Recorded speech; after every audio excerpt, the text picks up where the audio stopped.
Amis, bienvenue aux portes de La Rochelle. Ça bouchonne à l'entrée, c'est pas les départs en vacances, c'est simplement l'heure d'embauche. Et c'est l'heure qu'a choisi Laurent Cotin pour donner rendez-vous à tous ses amis qui luttent contre le harcèlement, en particulier le harcèlement scolaire. Laurent Cotin, pendant des mois après le suicide de sa fille pour cause de harcèlement, il avait déployé une action, une association qui donnait rendez-vous ici et il avait disparu de la circulation. Il viendrait apparaître. Qu'est-il arrivé à Laurent Cotin alors que la cause du harcèlement a gagné partout au niveau national? On le retrouve ici avec de nouvelles équipes. Laurent, bonjour. Oui, bonjour Denis, bonjour à tous. Laurent, vous avez été un fidèle ici, marquant l'entrée de La Rochelle de façon symbolique avec des tas d'amis qui vous klaxonnaient, etc. Et vous aviez soudain disparu de la circulation. Coup de fatigue?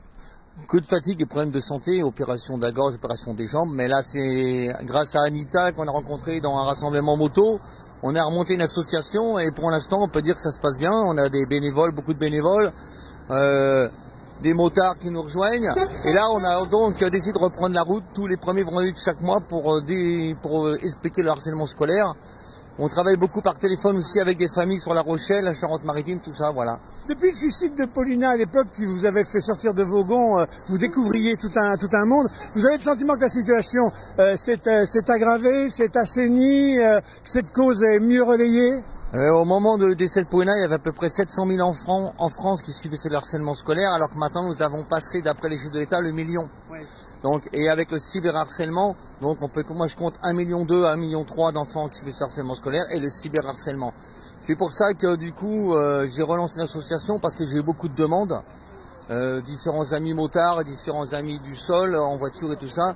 Et Anita justement, qui s'occupe du secrétariat de la comptabilité, joue beaucoup parce qu'en fait elle s'occupe de tout ce qui est communication. Elle prévoit les événements, voilà. Alors Laurent, il y a une nouvelle forme de violence qui est apparue de façon très aiguë. Il y a la violence que les jeunes se faisaient eux-mêmes en se suicidant suite au harcèlement. Et puis il y a la violence qu'ils ont entre eux avec ces actions de se poignarder de plus en plus souvent. En tout cas, c'est spectaculaire, nouveau ça. Oui, mais la violence, ça commence aussi à la maison. J'ai fait il n'y a pas longtemps une formation avec des jeunes qui subissent le harcèlement scolaire.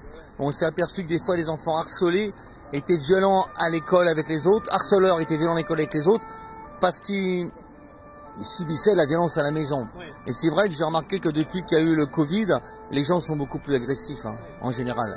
L'association à laquelle vous vous êtes rallié désormais, elle est nationale, vous la créez localement, c'est les souffres-douleurs. Un petit mot sur les souffres-douleurs. Alors les souffres-douleurs de l'école, c'est le président, c'est Michel Bucan, qui est en haut dans la France. Et justement, on a créé une antenne sur le 17 Charente-Maritime et Vendée 85 pour pouvoir justement être plus près des gens.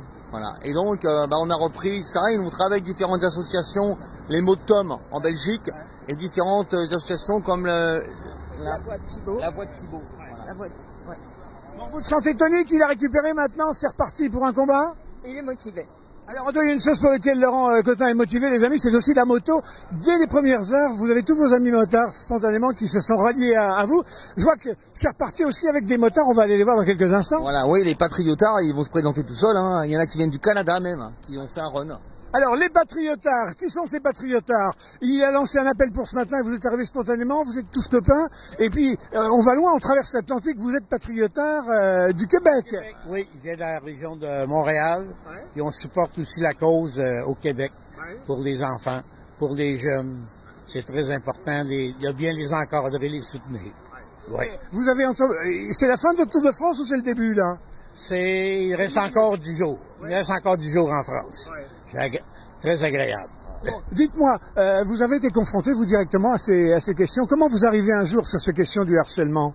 Ah bah, parce que personnellement, ma femme, sa fille est harcelée. Enfin, toutes ses filles se sont fait harceler au fur et à mesure des années. Et on a encore une petite de 16 ans là, qui est harcelée. Donc du coup, la cause nous cause particulièrement. Quoi. Voilà.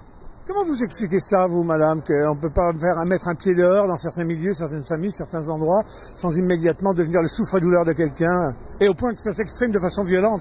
Bah, c'est surtout ma fille qui en souffre, parce que là, moi je sais que dans mon temps, on subissait pas comme ça. Mais là, tout a changé et y a des enfants qui sont détruits, ils font des tentatives de suicide, ils se clarifient, ils se renferment sur eux, ils sont agressifs.